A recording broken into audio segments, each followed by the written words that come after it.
Note ହେଉ କି coin ହେଉ, ଆପଣମାନେ ଯେତେବେଳେ ସ୍କେୟାର ଓ ରେୟାର ନୋଟ୍ ଆଉ କଏନ୍ ଗୁଡ଼ିକ ସଂଗ୍ରହ କରି ରଖୁଛନ୍ତି, ସେଗୁଡ଼ିକକୁ ଭଲ ଭାବରେ ରଖନ୍ତୁ, ଏପରିକି ବାହାରର ଧୂଳିମଳି ଯେପରି ନ ଲାଗେ। ଆଉ ନୋଟ୍ ଗୁଡ଼ିକକୁ କେବେ ବି ଭାଙ୍ଗିକି ରଖିବେ ନାହିଁ, ତାକୁ ସିଧା ଭାବରେ ରଖିବେ। ନମସ୍କାର, ମୁଁ ଗିରିବାବୁ କଏନ୍ ରହସ୍ୟ ୟୁଟ୍ୟୁବ୍ ଚ୍ୟାନେଲରୁ ଆପଣମାନଙ୍କୁ ହାର୍ଦ୍ଦିକ ଅଭିନନ୍ଦନ। ଆଜି ମୁଁ ଆପଣମାନଙ୍କୁ ଏହି ଏପିସୋଡ଼ରେ କେତୋଟି ରେୟାର 10 ଟଙ୍କାର ଷ୍ଟାର ନୋଟ୍ ଗୁଡ଼ିକର ବର୍ତ୍ତମାନ ବଜାରର ମୂଲ୍ୟ କହିବି। କିନ୍ତୁ ତା ଆଗରୁ ନୋଟ୍ ଗୁଡ଼ିକର ବିଶେଷତଃ ଜାଣିବାକୁ ହେବ। ଏହି ନୋଟ୍ ଗୁଡ଼ିକର ପଛପଟରେ ଦେଖିବେ ଗୋଟିଏ ବାଘର ମୁଣ୍ଡ ଆଉ ଗୋଟିଏ ହାତୀର ମୁଣ୍ଡ ଚିତ୍ର ଥିବ। ତା ତଳକୁ ତିଆରି ହୋଇଥିବା ମସିହା ଥିବ ଏବଂ ଆଗ ପଟରେ ଗାନ୍ଧିଜୀଙ୍କର ଚିତ୍ର ଥିବ। ମଝିରେ ଡୋମିନେସନ୍ 10 ଲେଖା ଥିବ। ଆଉ ନୋଟ୍ର ଦୁଇ ସାଇଡ଼୍ରେ ପ୍ରିଫିକ୍ସ ନମ୍ବର ଥିବ ଏବଂ ନୋଟ୍ର ଭିତର ସାଇଡ଼୍ରେ ନୋଟ୍ର ଇନସେଟ୍ ଲେଟର ଥିବ। ଆଉ ତା ତଳ ଆଡ଼କୁ ଗଭର୍ଣ୍ଣରଙ୍କର ଦସ୍ତଖତ ଥିବ। ଏହି ହେଉଛି ସାଧାରଣ ନୋଟ୍ ଗୁଡ଼ିକର ବିଶେଷ ବିବରଣୀ। ଏଥର ରେୟାର ଷ୍ଟାର ନୋଟ୍ ଗୁଡ଼ିକର କଥା ଆଲୋଚନା କରିବା ତଥା ସେଗୁଡ଼ିକର ବର୍ତ୍ତମାନ ବଜାରର ମୂଲ୍ୟ କେତେ ଜାଣିବା। ପ୍ରଥମ ରେୟାର ଷ୍ଟାର ନୋଟ୍ଟି ହେଲା 2008 ମସିହାର ଗଭର୍ଣ୍ଣର ଡି.ୱାଇ.ଭି. ରେଡ୍ଡିଙ୍କର ଷ୍ଟାର ବାଲା ନୋଟ୍। ଏହାର ପ୍ରିଫିକ୍ସ ହେଉଛି 99S, ଇନସେଟ୍ ହେଉଛି A। ଏହି ନୋଟ୍ର ମୂଲ୍ୟ 7,000 ଟଙ୍କାରୁ ପ୍ରାୟ 10,000 ଟଙ୍କା ଯାଏ ହେବ। ଆଉ ଦ୍ୱିତୀୟ ନୋଟ୍ଟି ହେଲା 2008 ମସିହାର ଡି. ସୁବ୍ବାରାଓଙ୍କର ଦସ୍ତଖତ।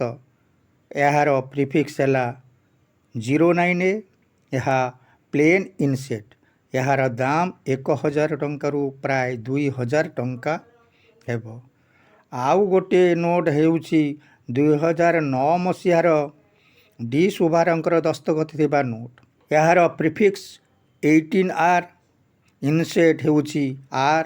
ଏହି ନୋଟ୍ର ମୂଲ୍ୟ 3,000 ଟଙ୍କାରୁ 5,000 ଟଙ୍କା ହେବ।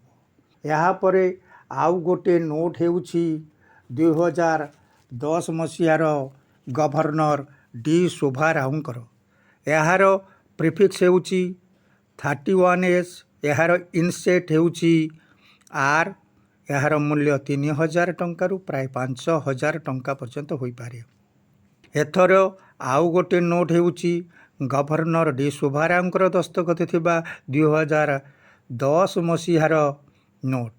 ଏହାର ପ୍ରିଫିକ୍ସ 49K, ଇନସେଟ୍ S। ଏହାର ଦାମ 1,000 ଟଙ୍କାରୁ 2,000 ଟଙ୍କା।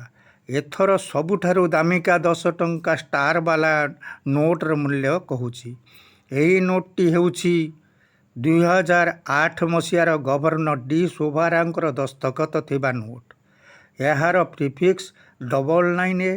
ଏହାର ଇନସେଟ୍ ହେଉଛି R।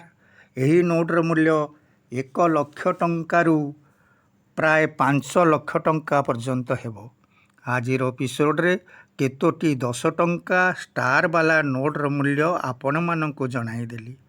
ଯଦି ଆପଣମାନେ ଉକ୍ତ ନୋଟ୍ ଗୁଡ଼ିକୁ କିଣୁଛନ୍ତି, ତାହେଲେ ଠିକ୍ ଭାବରେ ଗଭର୍ଣ୍ଣରଙ୍କର ଦସ୍ତଖତ, ତା'ର ପ୍ରିଫିକ୍ସ ଆଉ ଇନସେଟ୍ ଲେଟର ଆଉ ତା'ର ମସିହା ଏହିସବୁ ଭଲ ଭାବରେ ଦେଖି କିଣନ୍ତୁ, ନହେଲେ କ୍ଷତିରେ ପଡ଼ିବେ।